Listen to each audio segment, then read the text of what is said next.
بسم الله الرحمن الرحيم. يا أيها الذين آمنوا استعينوا بالصبر والصلاة إن الله مع الصابرين. ولا تقولوا لمن يقتل في سبيل الله أموات بل أحياء ولكن لا تشعرون.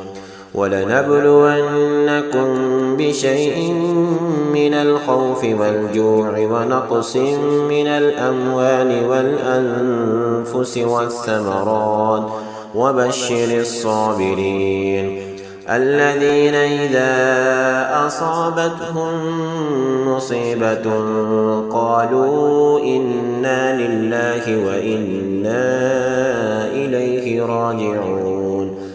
أولئك عليهم صلوات من ربهم ورحمة وأولئك هم المهتدون. إن الصفا والمروة من شعائر الله فمن حج البيت أو اعتمر فلا جناح عليه أن يطوف بهما ومن تطوع خيرا فإن الله شاكر عليم. إن الذين يكتمون ما أنزلنا من البينات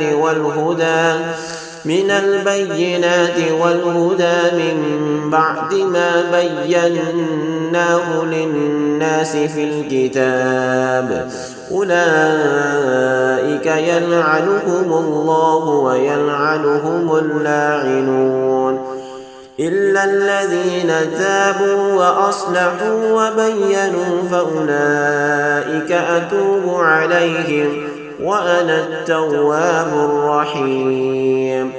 إن الذين كفروا وماتوا وهم كفار أولئك عليهم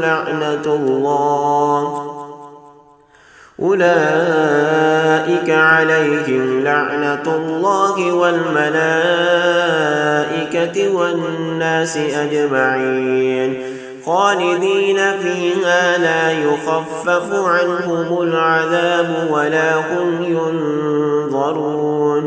وإلهكم إله واحد لا إله إلا هو الرحمن الرحيم.